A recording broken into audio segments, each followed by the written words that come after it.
We do know of the hate campaign against Rashmi Samant at Oxford University for what were perceived as her very Hindu views, and now we are seeing a hate campaign being unleashed all over again against Satyam Surana at the London School of Economics for being seen to be a pro-India person and an admirer of Prime Minister Modi. Yes, I was running for the position of General Secretary in the LSE Students' Union, and the elections for the LSE Students' Union were organized on the 18th or 19th of March. So it all began when I filled my nominations and I began campaigning for the LSE Student Union elections. What happened? I filled my nominations and we began campaigning on the 11th of March. We had a week long for campaigning. We and my campaigning team, we reached out the entire campus, we approached students and we were getting a very good response.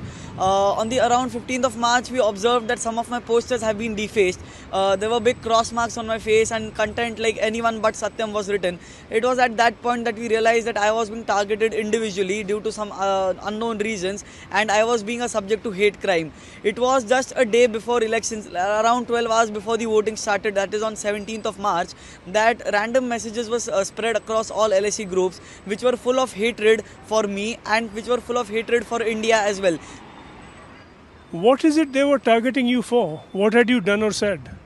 The messages were basically baseless and illogical. The messages targeted me for my alleged association with the Bharatiya Janata Party, and the messages alleged me, and the message targeted me because I had appreciated the current Prime Minister of India, Mr. Narendra Modi, in some of my tweets, and the sole reason for targeting me was my appreciation for the current Prime Minister. So you were seen as a BJP supporter and a Modi supporter and targeted. How were you targeted? What were the posters saying about you? Yeah, I was targeted because I had appreciated Mr. Modi, and I am still appreciating Mr. Modi in my tweets as well. But because of my appreciation, I was termed to be an Islamophobe, I was termed to be a transphobe, I was termed to be a queerphobe, I was called a fascist person, I was called a racist person and whatnot. So all types of slander, libel and all types of slurs were hurled upon me, and this was a well-planned systematic hate campaign against me. Do you think this is the reason you lost the election?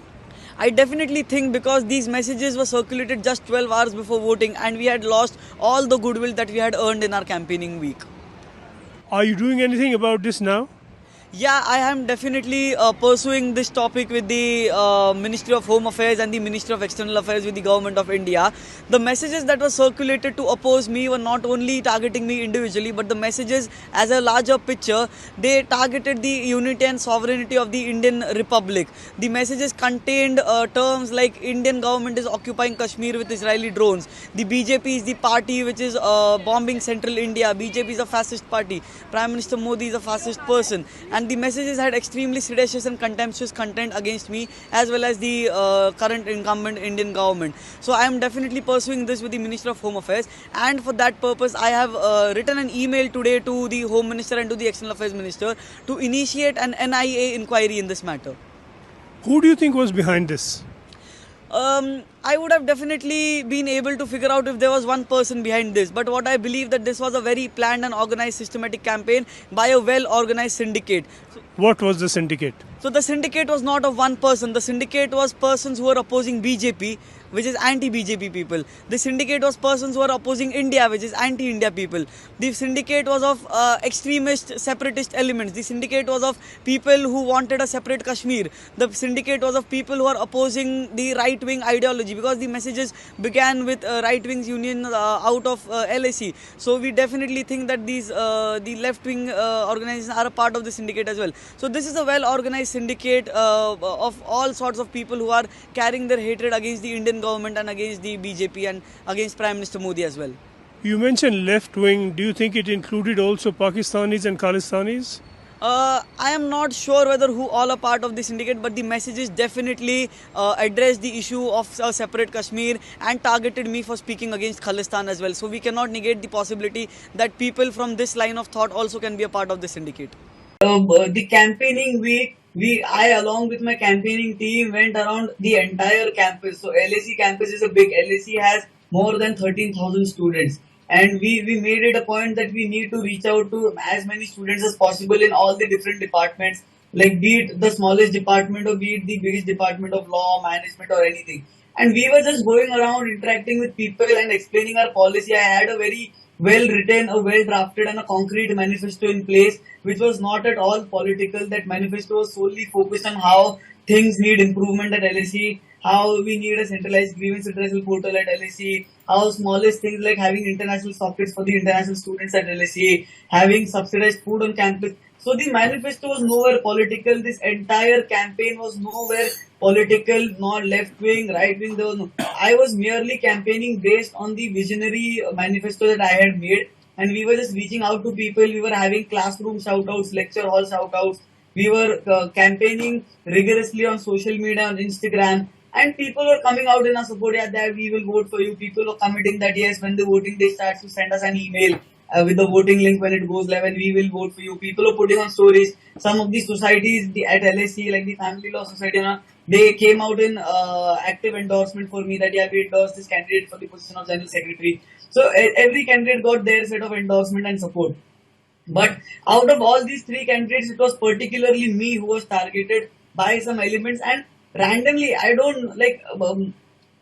Randomly on the LSE WhatsApp groups, when these messages started coming out, I myself was shocked. My entire team was like in a dilemma that yeah, we are working together as a team. The entire moral conscience of my campaigning team was like shattered. They all they want was like the people who transpired in this hate campaign. They wanted us to deviate the focus from our campaign and like get into unnecessary debates. You like waste our time into debates with them. But we still continued campaigning. We did not come out at that time because we did not want unnecessary attention, and we did not want to engage into unnecessary debates. One or two general statements we made on the groups where these messages came out, and then these people started on like hampering me with questions like on the LGBTQ group of LSE, I put out that yeah, I have been a lawyer and I have been an advocate of LGBTQ rights as well.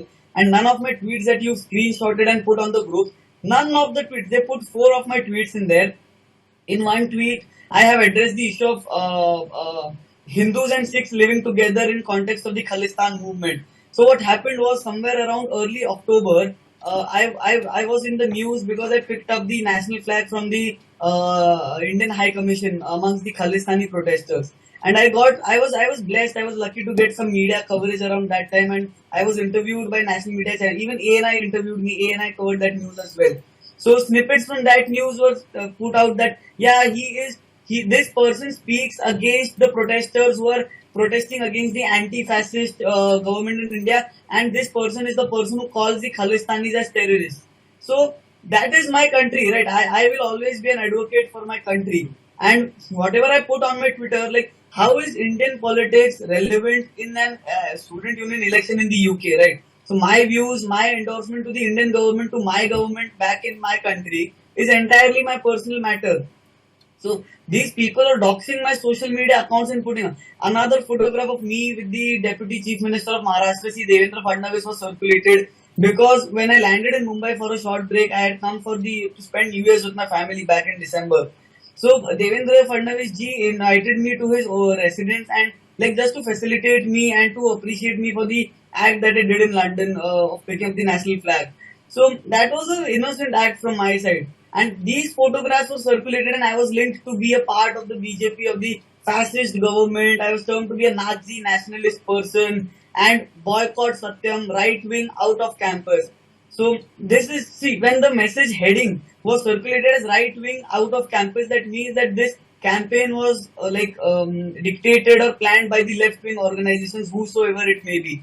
The only thing that hurts is like it was our fellow Indian students who forwarded these messages which questioned the sovereignty of India. These messages contained texts like India is occupying Kashmir, BJP is bombing central parts of India. So how shameless can people be to forward these messages? Indian students forwarding these messages, hampering the sovereignty and integrity of our nation on Indian groups.